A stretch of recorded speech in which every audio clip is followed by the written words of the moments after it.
You want me to talk about it? On the south wall is the indentures when the people by the name of Smith sold it to the state of Pennsylvania for the quarantine station. Rebecca Smith has her name up here, and she apparently didn't write, she just made an X for her name. And this is in 1799, this was the administration building, and the barn is still here. This building is still here. This building is down. That was the hospital. This was the doctor's quarters, and this was the quarters for the guy that took care of the grounds, operated the launch when he took the doctor out to inspect the ships that were coming over. And Bob, what year was this built in? That was started in 1799, and they operated the quarantine from 1800 to 1890. In 1890, they moved down to Marcus Hook, 5 miles down the river.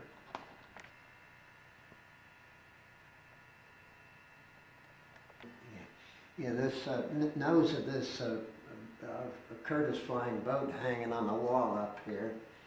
Robert Glendenning bought one of those, and my father was working for Curtis as an instructor, a pilot and a mechanic, and was sent down here by Curtis to put it together. They brought it down on a freight car. We wouldn't dare fly it all that distance from up in New York Finger Lakes. And my father put it together and taught Glendenning how to fly. And they started this flight school. They got along pretty good. My father left Curtis and stayed here with Glendenning, and they had the formal flight school in 1916 where 5 of Glendenning's friends bought flying boats too, and they offered this free flight training to anyone that would offer his services if the country went to war.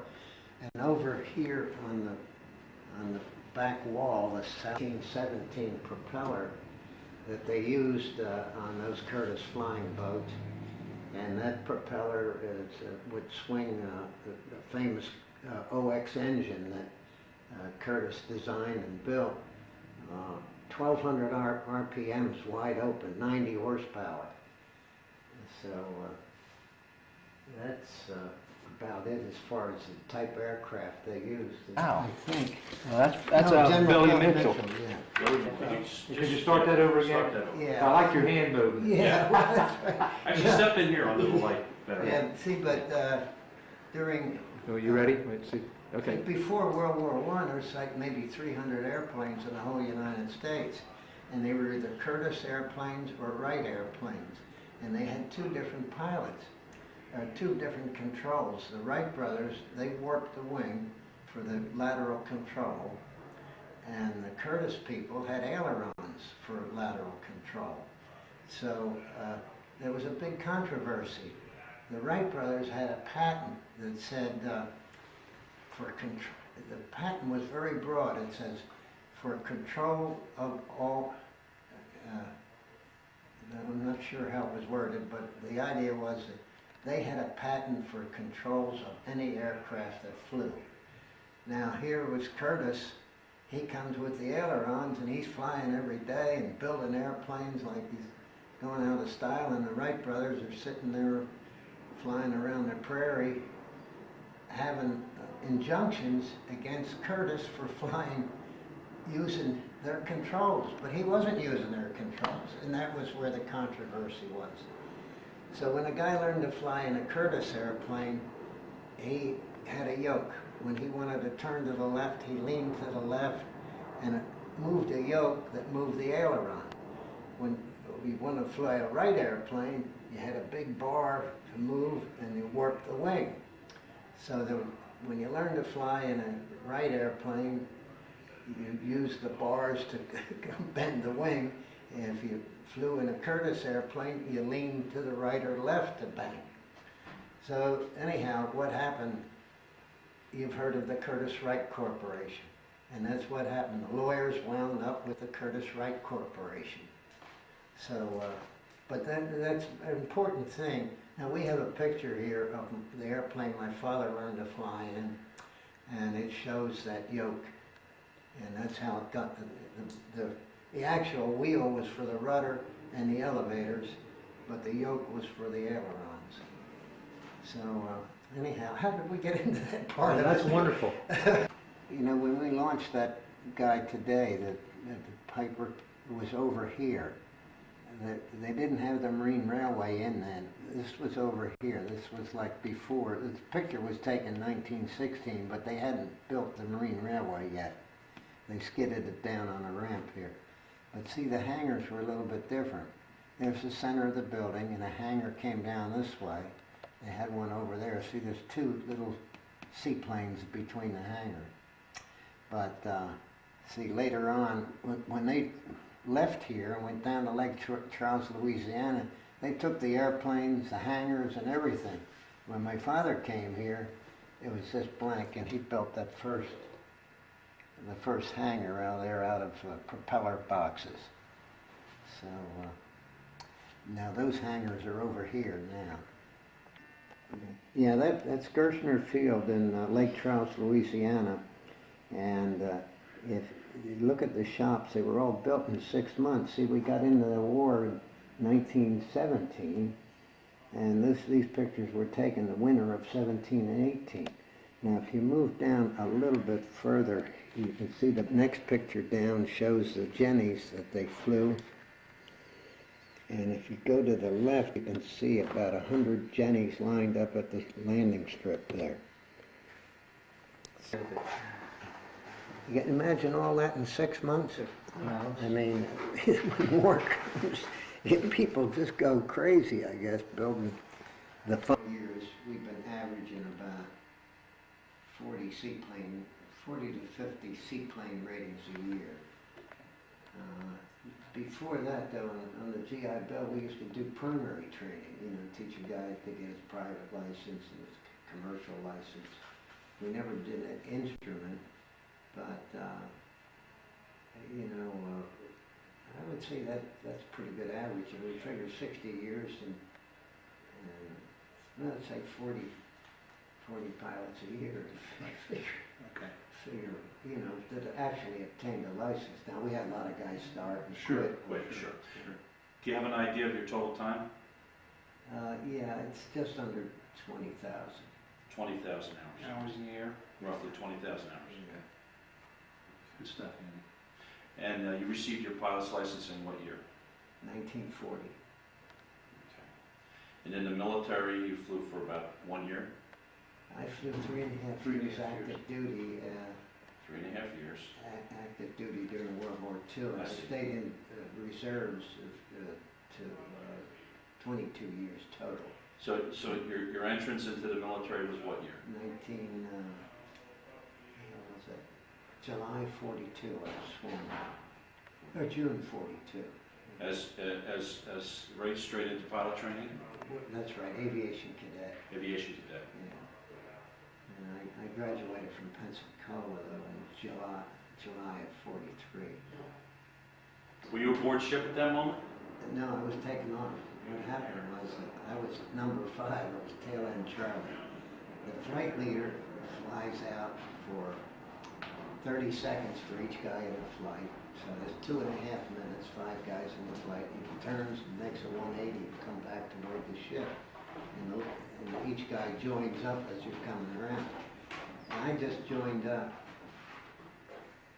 And I looked at it and say, here's the carrier, and we're coming back this way. We did a 180-degree turn. And I looked down there, and here's these little red golf balls coming up.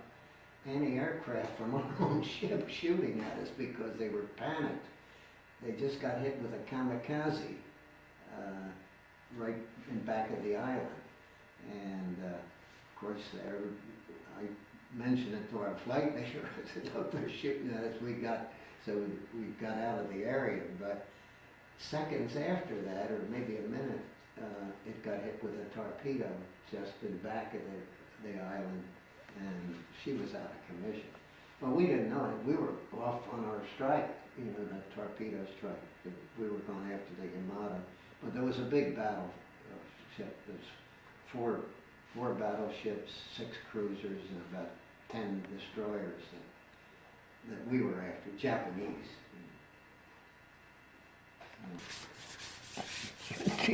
teaching guys to fly out in Indianapolis while he was still on active, with the Army.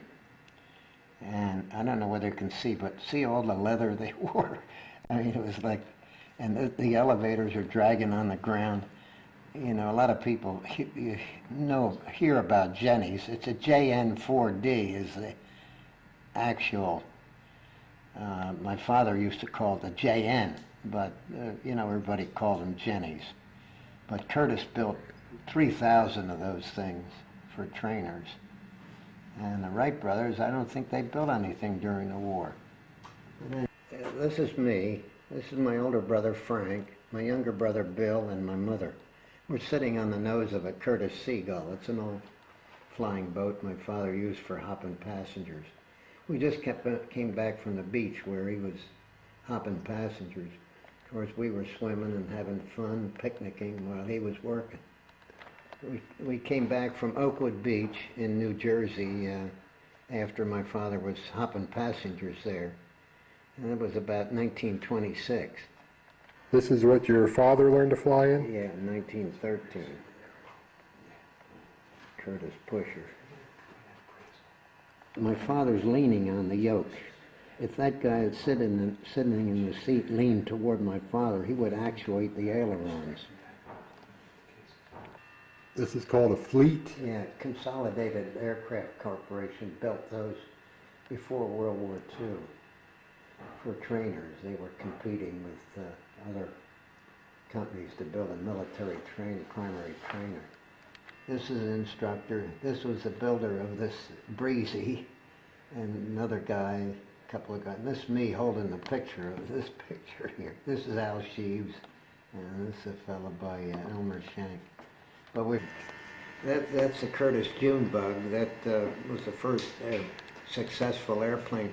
Curtis won a big prize for that, and I guess the Wright brothers got jealous because they didn't get any publicity and didn't win any prizes. And so I think it describes what the prize was down below there. But Basically, Bob, I have a question in my mind, and I have to wonder how many years it's been that people have had the pleasure of enjoying this little museum here at Philadelphia Seaplane Base. we used to have a ledger here, and I don't see it. I don't know what happened. It used to be on a little table over in the corner. Okay.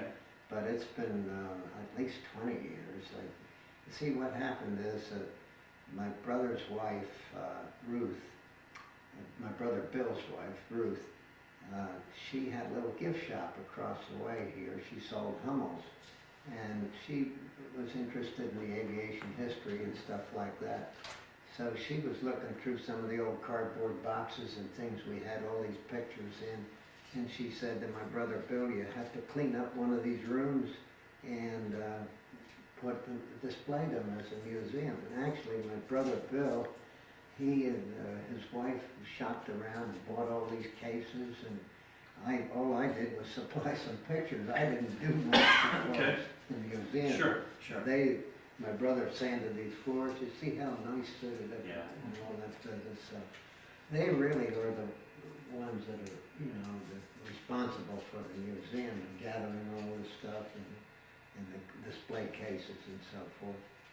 It's quite amazing to be standing out here at the old Philadelphia Seaplane Base, 85 years of history, and it looks like you're going to be retiring to Florida, and the Millville Army Airfield Museum is proud to have part of this collection coming to us and a permanent display of the Philadelphia Seaplane Base. I'd like to thank you on behalf of all the membership and the board of directors of the museum. Okay, thanks, Andy. And it's important because the Army was flight training World War I, so flight training World War II down in Millville. Absolutely.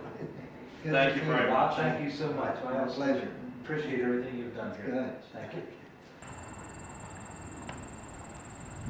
This is the front of the building of the Philadelphia Navy Seaplane Base.